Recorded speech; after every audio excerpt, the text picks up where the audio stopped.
Thank you everyone so much for coming along tonight to this webinar. It is the future of shark nets with Lawrence Chlebeck from the Humane Society International. Just a little bit about Lawrence before we start. Lawrence is a marine biologist and ocean campaigner, as I mentioned, with Humane Society International.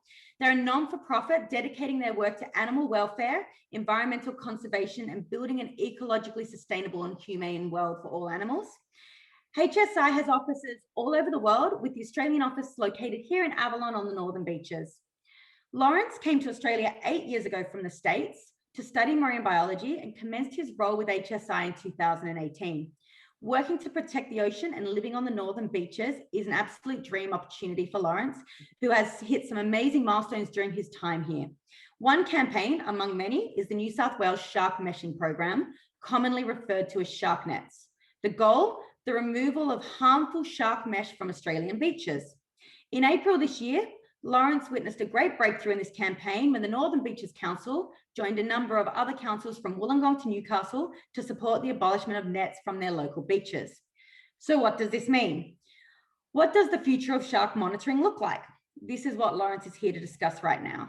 So without further ado, I will hand it over to Lawrence. So thank you so much for being here tonight, Lawrence. Thank you very much, Carmen. That was a very, very nice introduction. I really appreciate it. Yeah, like she said, I'm very happy to talk to you guys about this kind of thing. As you can imagine, working in conservation and working with the environment, with all the news floating around these days, it can be a tough job to do. It can get you down some days, but it's exactly things like this that motivate me and light a fire, because it really helps to speak with people who feel as connected to the ocean as you do. I know I spoke to the dive spear sport crowd once before, and it was just a great opportunity, and I was so happy to help out and come and talk to you guys again, because I know you guys really care about the ocean environment, and it's what you do for recreation, mental health, and it's your jobs and it's your hobbies, and so the fact that it means so much to you makes a difference to me, and it makes you a really easy and engaging audience to chat to. So I'm once again really happy to be here with you guys tonight.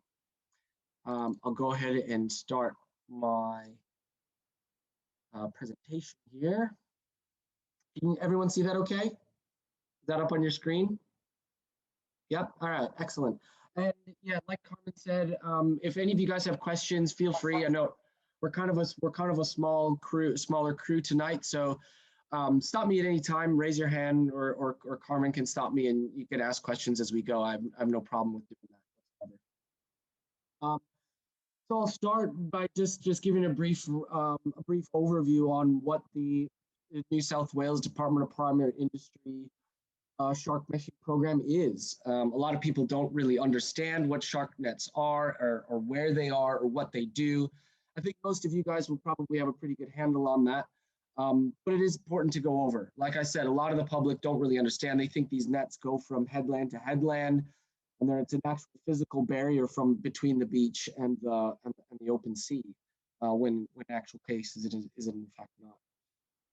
So this image behind the title screen here, this was taken at Palm Beach in 2018. So these are nets on our northern beaches catching these.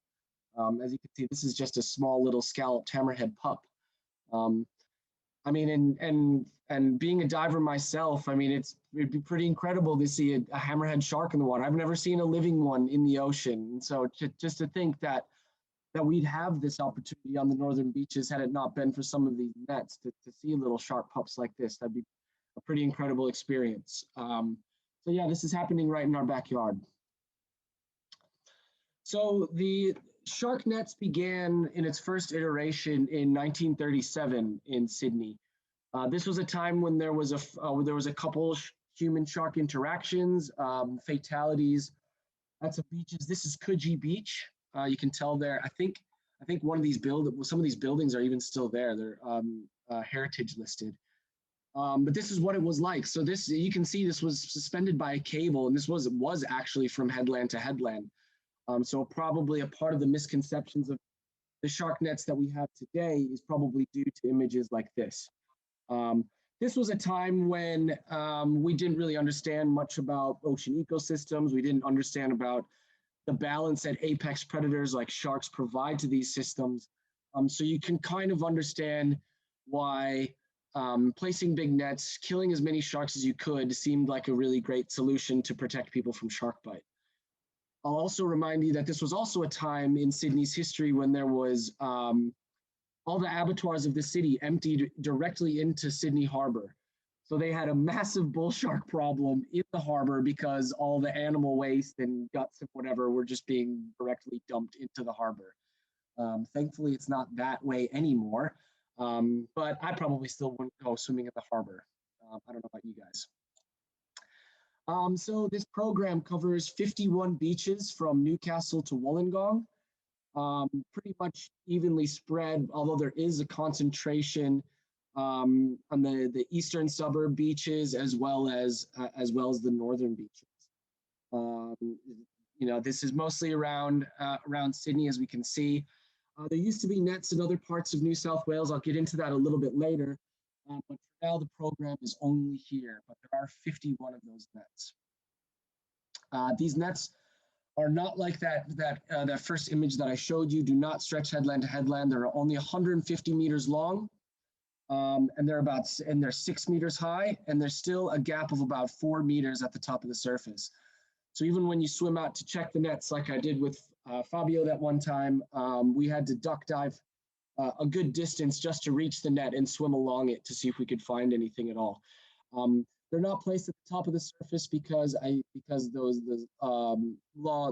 boats with the long keels would definitely get wrapped up in them should they come across.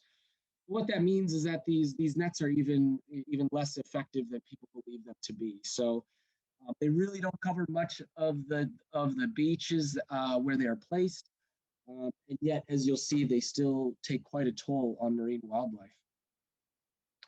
Like this is another image of a scalloped hammerhead pup. This is again from Palm Beach.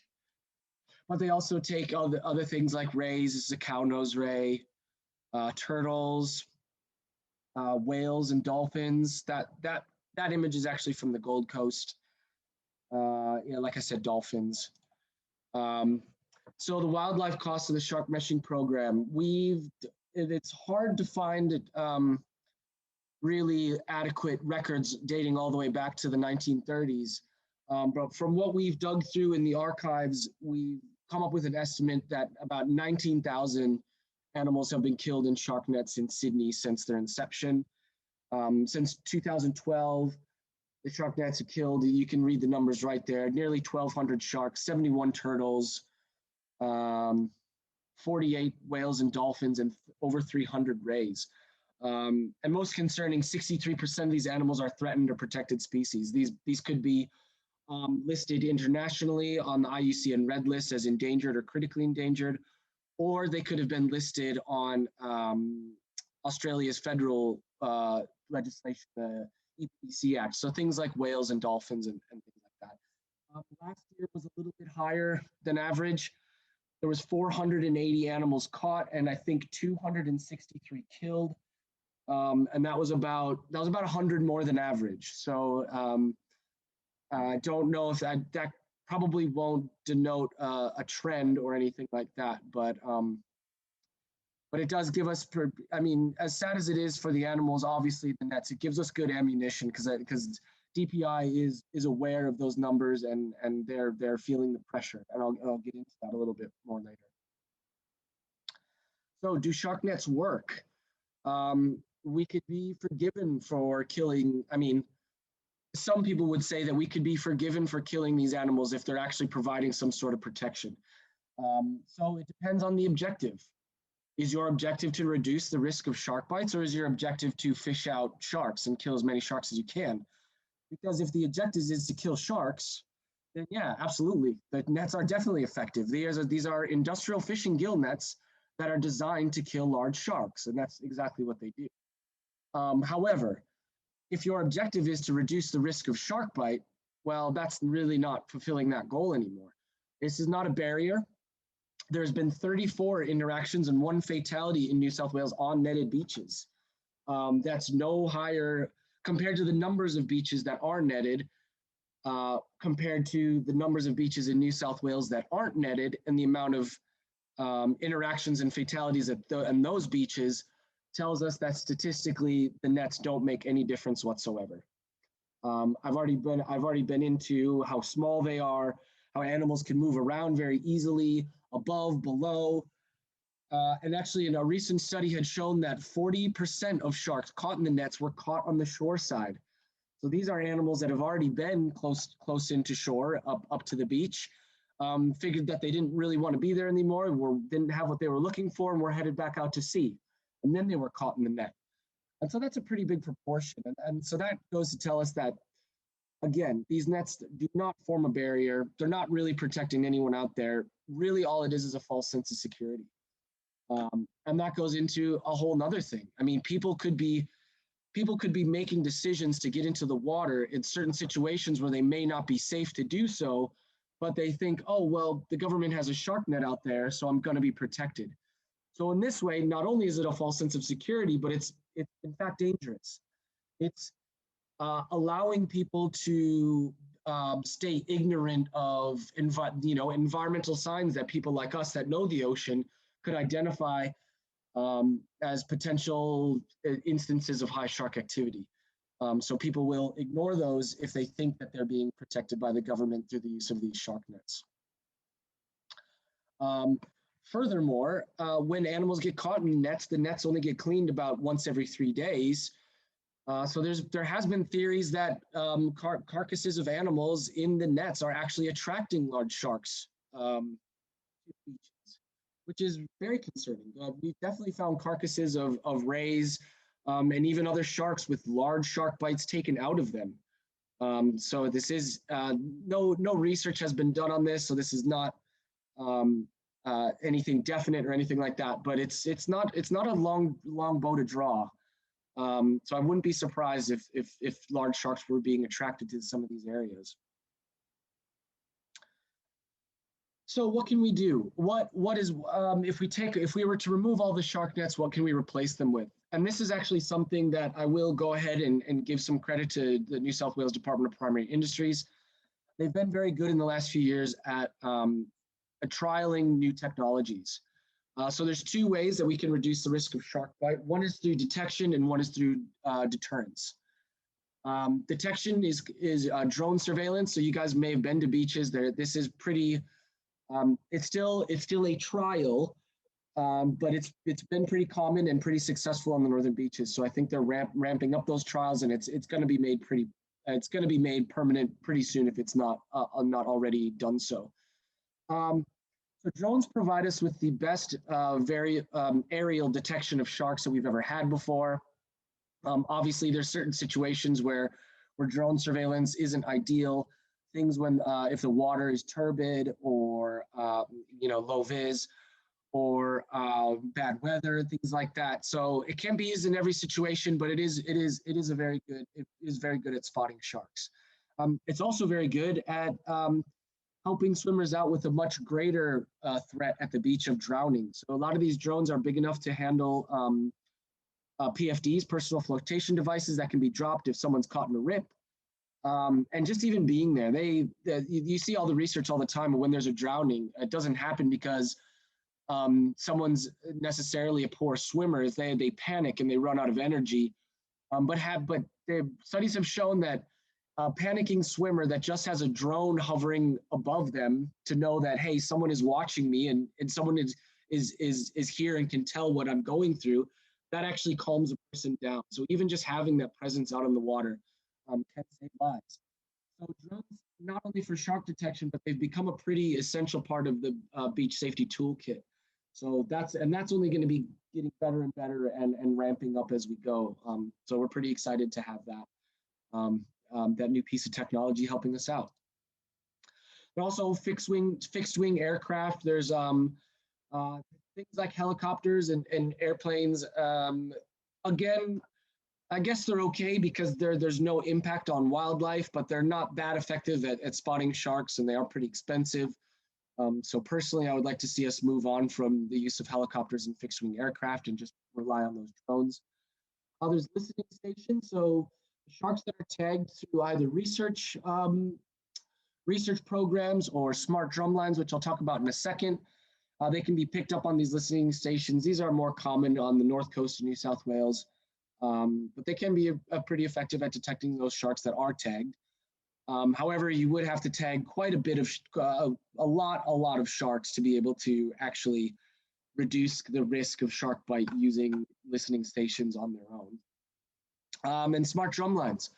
So this is what I'd like to talk about. This was a technology that was developed in New South Wales that has been trialed here for about the last 5 or 6 years. They've done some trials in WA as well. And I've been told that they're going to begin trials in the Great Barrier Reef within the next few months as well. I'm waiting to hear an announcement on that. So a smart drumline is similar to a traditional drumline. It's a baited hook on a set of buoys that are anchored to the seafloor. But with a smart drumline, it has this GPS transceiver. You can all see here in the diagram. So that when the bait is taken, it sends a message to the contractor. So the contractor can race out and check that drumline. And the idea is that that drumline can be reached within about 30 minutes. So what this means is that it's meant to be a non-lethal version of traditional drumlines. If it's a large target shark in New South Wales, if it's a great white, a bull, or a tiger, it will be tagged and relocated. If it's anything else, it'll be released immediately, right on site.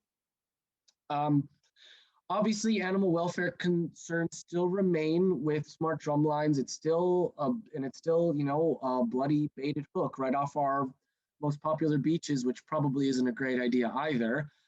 But when compared to the nets, they are much more targeted. So they really only catch those large target sharks most of the time. There's no turtles being taken on drumlines. There's no dolphins being taken on smart drumlines, and the rays as well. So it's really only sharks that get caught on these. So that's good that it's more targeted.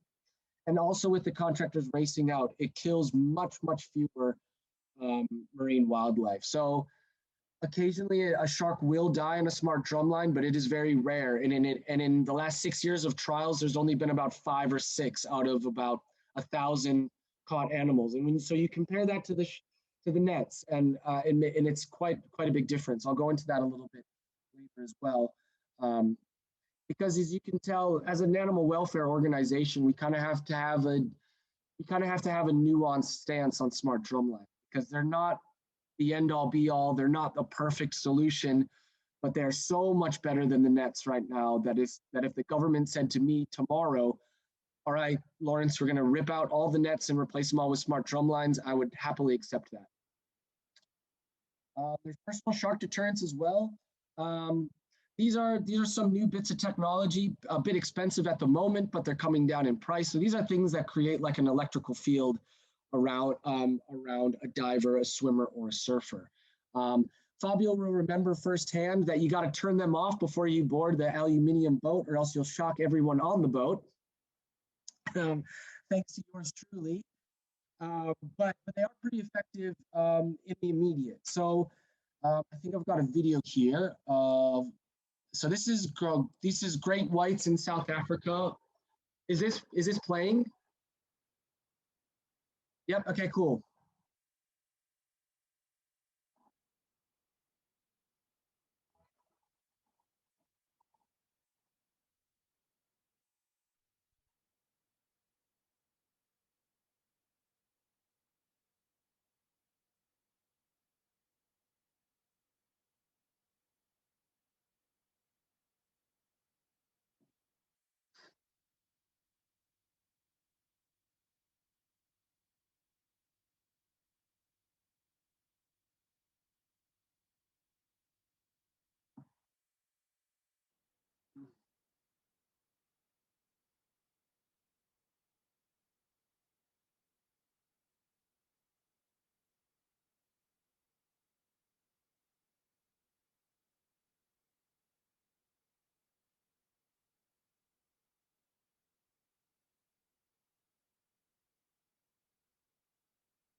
Yeah, so pretty incredible that these electronic deterrents can actually stop a charging great white. I mean, it's pretty incredible. You think those animals so powerful, coming so quickly, but yet they're still so agile and can make those last split-second decisions.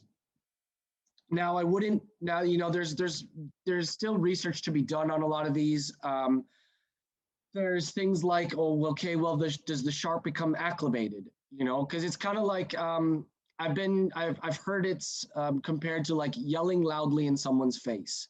So it doesn't hurt them, it annoys them and sends them in the opposite direction. But if you've got food on you, or if there's something that the shark is really interested in, there's a question about how long are you going to be able to deter that animal from being interested in taking an exploratory bite or something like that. So while it works great on the first instance, if you do have a close call with one of these, I would recommend getting out of the water after that. Um, so, but to be said, it is pretty incredible what they have been able to do. And you got to remember that these were tested 60% effective at reducing the amount of interactions, and that was with seal decoys and bloody bits of tuna. That wasn't human beings doing their thing, either surfing or diving, which a shark is even less interested in. So I do think that these are really, really great devices, and that people that want to take that responsibility into their own hand, they can do so. In WA, they offer a $200 subsidy for anyone purchasing these independently tested devices. I'm trying to get New South Wales to introduce a similar program, but it's difficult right now because there's no standards for testing federally. So pretty much anyone can put any device on the market and put whatever they want on the box and say it's effective. This is a shark deterrent. So it is the field of shark deterrence is a little bit sketchy right now, and that's what makes me understand why New South Wales wouldn't want to put these subsidies in yet. Now, the WA subsidy is for this product only, Ocean Guardian, which has been scientifically and independently tested. But I can't speak. I know there's a lot of different deterrents on the market, and I would hesitate spending money on any of those other than ones like the Ocean Guardian Shark Shield that has been tested.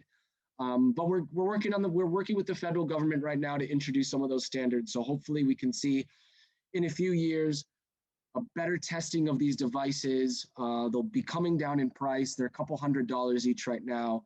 And the technology is only going to be getting better and better. So this is a really great option moving into the future.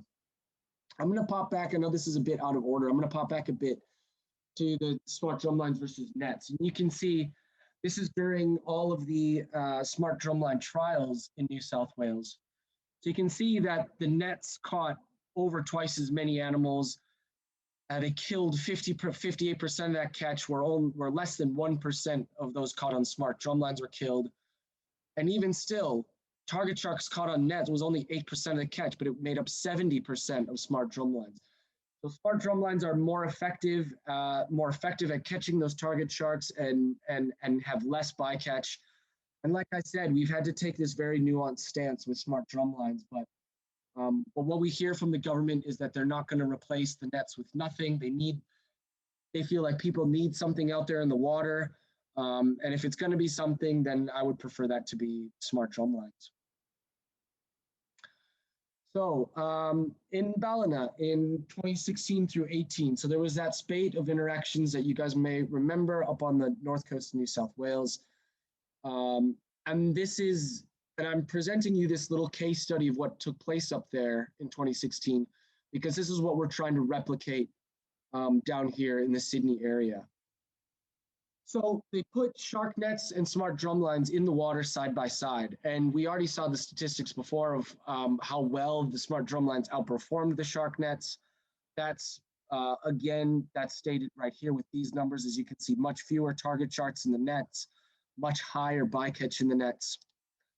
And they asked the community up in Ballina what they thought about that. And the community was very unhappy with the amount of bycatch taken by the nets. And so, as you can see, the support for nets, even after a spate of fatalities, that significantly decreased over time. And so And these were the nets versus the smart drumlines. So as time went on, there was more opposition to the nets, more support for the smart drumlines. And DPI listened to those results, and they pulled the nets out. Now up in Ballina, all they have is the smart drumlines. So my plan was to replicate this down in the Northern Beaches and Newcastle and some of these areas that want this as well. And show these politicians, show the community the difference between shark nets and smart drumlines, or just how bad the shark nets are, and you can build a grassroots movement and you can get the people on your side. So where we're at now, the shark management strategy in 2016 ended. As I said, it trialed a lot of those many different alternatives. But what they also did is they ran a lot of public consultation. So they spoke with stakeholders. Oh, I went too far. They spoke with stakeholders. They spoke with the general public and a lot of people like that. And they came up with some pretty interesting results. Oh, yep, that's just going through the surveys. So the first survey was with individuals. The second survey was the councils themselves. So the councils throughout New South Wales. Because after the individual surveys, we got numbers like this. So the opt-in survey was just New South Wales residents, that people that just wanted to take part in the DPI survey about methods of shark bite risk reduction. I'm sure some of you may have seen some of our or Dives Your Sport. I don't know if you guys did some social media stuff when these surveys were up. You guys may have filled in some of these. The representative survey was the one done by stakeholders, so business owners, fishermen, surfers, anyone who has just generally a connection with the ocean. So as you can see, the drone surveillance was pretty high up, was on the 1 and 2 preferred methods by both groups. Community education scored pretty high with the opt-ins, and the listening stations pretty high as well. And we can see all the way down at the bottom, shark nets finished dead last in both groups. So when we saw the results of this survey, I asked DPI, I said, well, you guys look how unpopular this program is. No one you've asked supports this program. So what's the deal? What are your plans for finally removing this program, phasing the shark nets out? And their response to me was, well, that's why these local council surveys are so important. We're going to look at those and we're going to make a decision after that. So that's when I turned my attention to these local councils, and I did a lot of lobby work with Wollongong and Randwick and Waverley, Sutherlandshire, Northern Beaches, of course, Newcastle, Central Coast, Lake Macquarie, because those are the 8 councils that had shark nets in their jurisdictions. So the survey closed in early May, so I needed votes by the end of April. And 5 of those councils, so Newcastle, Northern Beaches, Randwick, Waverley, and Wollongong, all passed motions to submit to DPI that they no longer wanted shark nets in their local government areas. And these were huge wins. A few of these votes were unanimous. So Northern Beaches, not a single council member voted to keep the shark nets. And that was really pleasing to me. I put her picture in here because I worked very closely with Councillor Kylie Ferguson. And so it's not a bipartisan issue. I had support from both sides of the aisle. I know a lot of these issues feel a little bit more environmental, a little bit more greeny, but I think everyone was kind of on the same page with this one. If you just look at the facts that shark nets are only a false sense of security, it's only killing marine wildlife, and there's actual better ways to protect people in the water, it really seems like a no-brainer. And that's what was really really encouraging for me going through all this, is working, like I said, with people from, Liberals, Labor, Greens, and even One Nation senators and things like that have come around to realizing that this is the way that we should be doing things, and these methods are archaic and ineffective. So those 5 councils passed resolutions. There was 3 councils that didn't, but the ones that didn't was because Lake Macquarie didn't get back to me soon enough, so they missed their chance to even submit to the survey. Central Coast is about $50 million in debt, so they're in administration, so they didn't even have a council right now. And Sutherland Shire, again, similar to Lake Macquarie, they didn't get a vote in time. Now, all three of those councils have expressed interest to me to follow up with letters to DPI that they don't want to support nets in their council locations either. I think that's a bit of a, they're feeling left out and they want to catch up with all the other councils that actually were on top of their shit and had everything together. But yeah, it was a really great week for us. Some of these votes, like I said, we've been working on for a really long time.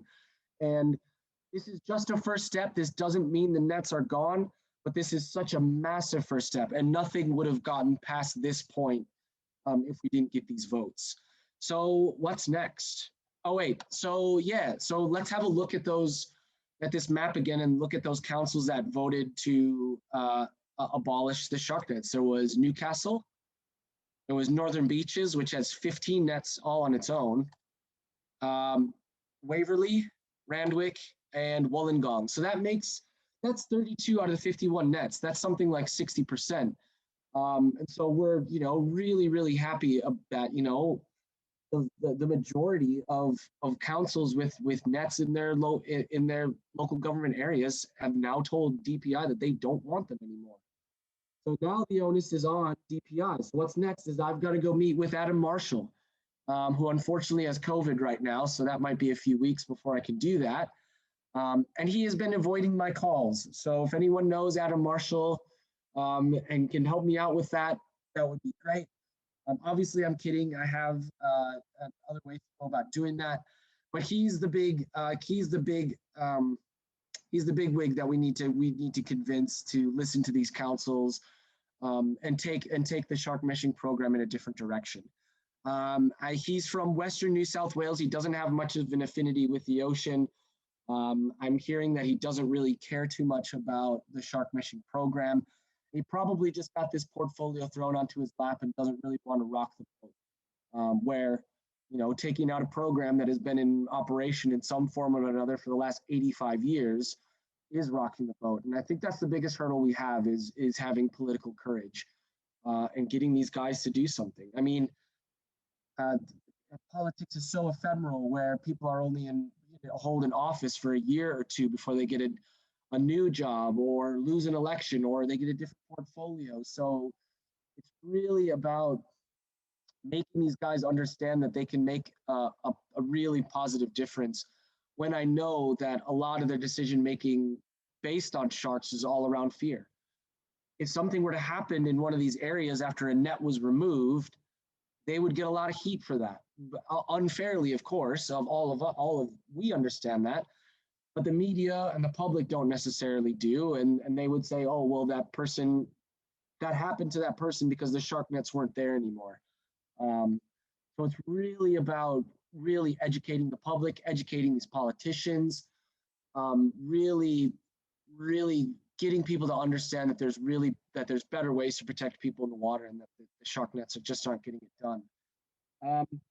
And a big way to really get that message out is we've got a documentary coming out pretty soon.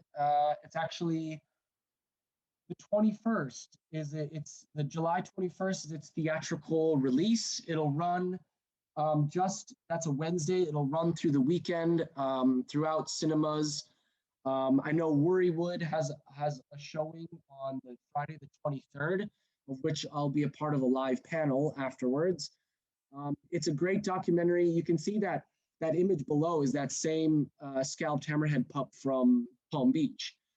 And so we were heavily involved in this. Australian Marine Conservation Society is involved, Sea Shepherd's involved, Madison Stewart, Ocean Ramsey, Paul de Gelder. I don't know if you guys know who he was. He was the Navy diver who got attacked by a bull shark in the harbor and lost an arm and a leg. And he's a shark conservationist and very opposed to the nets and the culling and all of that. So he's in this as well. And it's a very powerful documentary, and I really encourage you guys finding out if there's one screening in your area. Like I said, it comes out the July 21st. And there will be, and we've got some fun stuff coming up promoting that. So there'll be a live Facebook panel. If you follow HSI Australia, you'll be able to see that there. That's coming up next week, actually a week from today, because a week from today is Shark Awareness Day. So that's a day that we'll celebrate. Also this Sunday night at 6:30 on the project, you might see a familiar face promoting this documentary. So we're getting out there as much as we can, and this is really going to put pressure on those governments.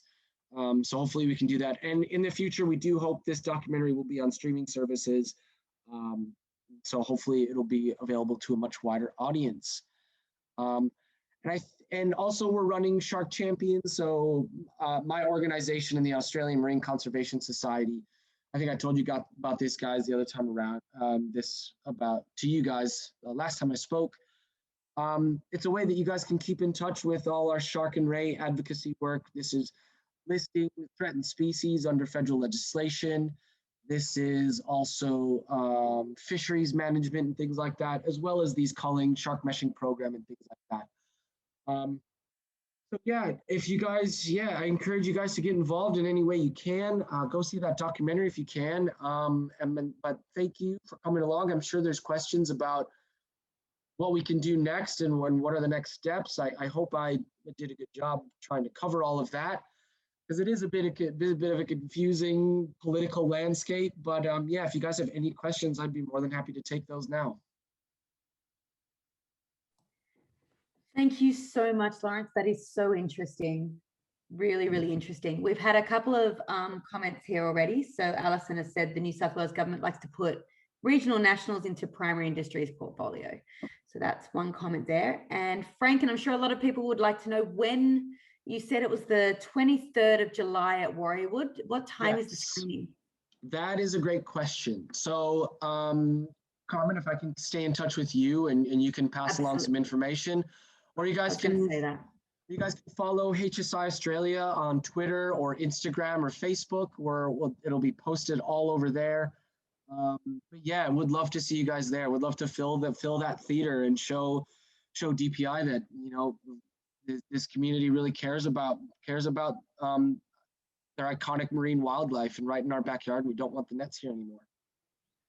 100%. We'd be really happy to promote all of that. So I'll have actually all those links anyway on all of our socials over the next few days with the recording and everything. So HSI and Shark Champions, as well as we'll do your last webinar about the shark nets, the link there as well, which we've put out, and also all the stuff around the screening as well, and linking through all your socials. So that's awesome.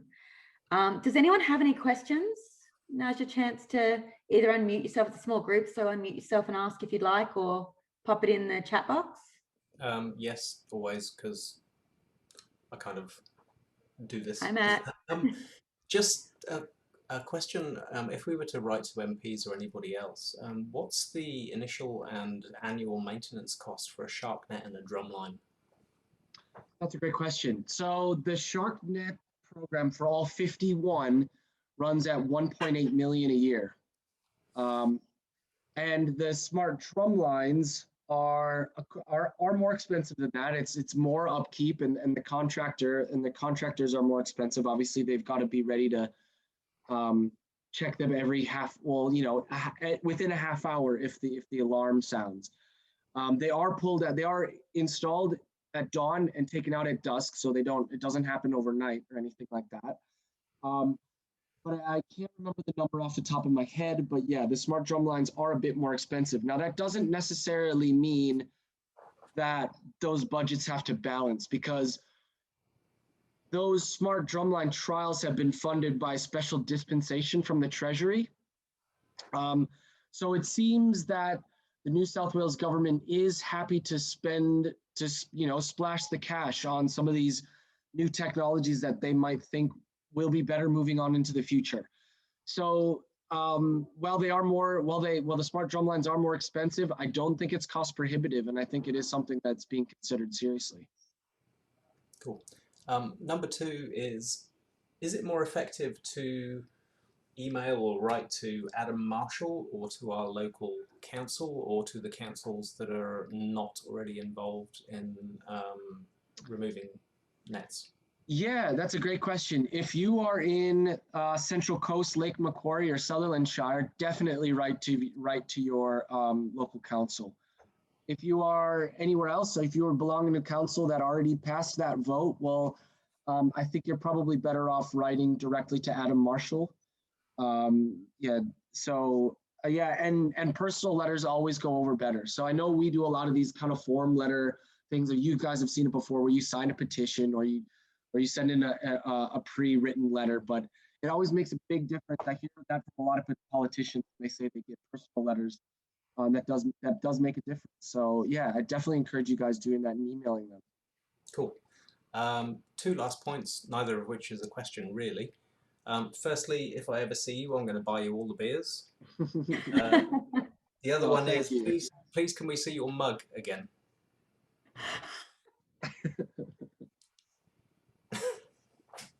It is a little whale. Thank you so much for your work. Yeah, thank you for saying that. I really appreciate it.